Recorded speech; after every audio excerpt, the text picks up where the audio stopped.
So Rob, we've seen you working on the other set of stones, which we often refer to as the corn stones, because corn was mostly ground on that other set of granite millstones. But this set of stones here we're standing by are actually more important to the mill because these were the stones that made the money. Right. This ground the wheat. Ground the wheat. And these are called French Burr stones, right? And they are quarried along the Marne River Valley, about 65 kilometers outside Paris. And these quarries were discovered, I think, in the 1300s or maybe a little earlier. Yeah, that's what I've read too. Yeah. And so they're freshwater quartz. They're very hard, very durable, and we know from our records that George Washington knew this. And right before his mill opened in 1771, he purchased a set of French Burr stones. And this was going to be critical to making the superfine white flour that he wanted to achieve. Absolutely, yeah. And so we're looking at the surface of this, and maybe you could talk a little bit about what is different with this stone compared to the one you were working on. Sure. Burr stones are well, a quartzite to a granite. Quartzite's extremely hard, harder than a granite. And what's really phenomenal about these stones is, if you can imagine the grain of wood, the end grain of wood, this is actually end grain. To be like you're trying to carve end grain of wood. Yeah. It's very difficult, very hard, and it's very sharp. And what really was ideal about French Burr stones is what you were grinding wheat between them, they peeled the bran off into bigger flakes. The granite stones, if you use those for wheat, they would spatter that into small bits, and you couldn't sift it out. The bolters. Yeah, The bolter could remove that broader flake very easily of bran, and you produce that super white flour.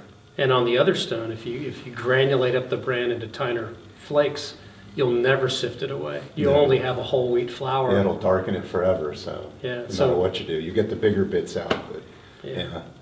Now, also looking at the stone, the other thing I noticed, and that being a miller, I'm aware of this stone is not one solid piece. No. The other one was.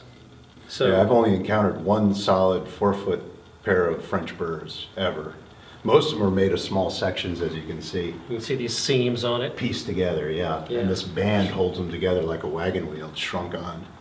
And the back, the other side is plaster, right? It is, yeah. They put plaster and weight to give it a lot of heft to it. This stone is much thicker, so I know from our records this one weighs about 2,700 pounds.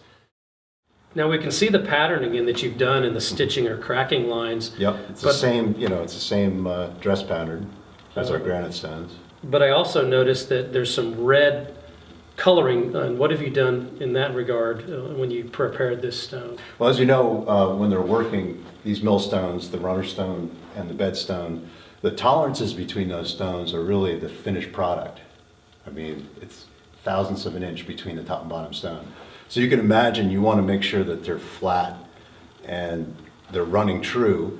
And what we used to use, and it's been used for centuries, I'm going to just like this, is a wooden staff called a paint staff. And this paint staff is trued up, so it's perfectly straight, doesn't have any wind to it, it's flat. And they would paint them, as I did, and rub them on the stones. And the paint would, of course, mark any of the high spots or show how the stones are working.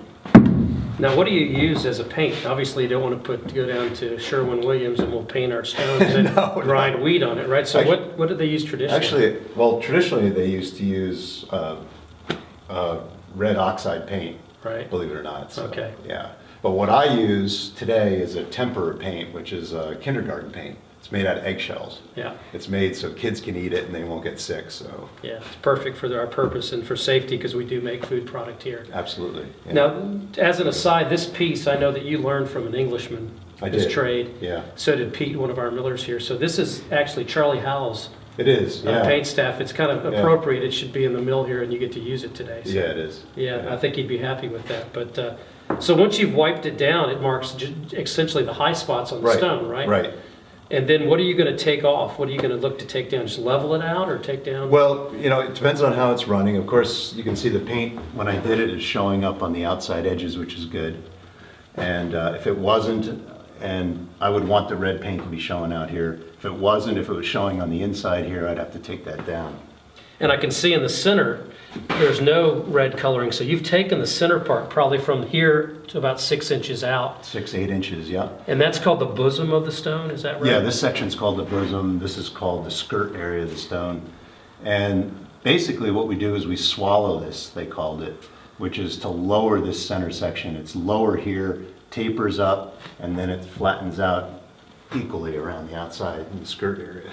And that's critical when you're grinding any kind of grain. So when like grain flows through the center hole, it can work between those furrows there, top and bottom stone rather, and get ground by the furrows. Yeah, we get that question a lot. People ask, well, how does the grain get between the stones if they're so close? It's really this swallowing out that's critical to letting it start down the furrows. Absolutely, yeah. Without that, it would have a difficult time, so. So when we lift the stones apart to clean after grinding, you'll see whole grain on the bedstone in this area where this is deeper. Yep. And then you'll see it obviously ripped down here. So the real serious grinding takes place on these outer 12 inches. It really does, yeah. Even really out here, Yeah. 10 to 12 inches.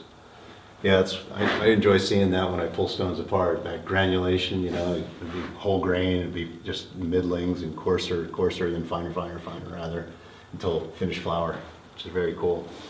You've seen a lot of French Burr stones. You think this one's a pretty good quality stone? Oh, it's very good quality. Very, very hard too, so.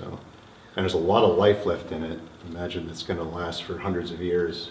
Yeah. To take care of them, so. Yeah, well, You that's guys the take key care of thing, and that's why you're here, really, because this sort of maintenance means it will properly run and be taken care of. And in the final analysis, the flour we sell is going to be quality flour. Yeah, absolutely. Well, thanks for taking the time to Thanks, explain Steve. this, because it's a traditional trade that needs to be carried on, but also it's so critical to the mill operating properly. So we're glad you're here to handle it. I appreciate it, thanks. Yeah. I enjoy working on them, so. Yeah.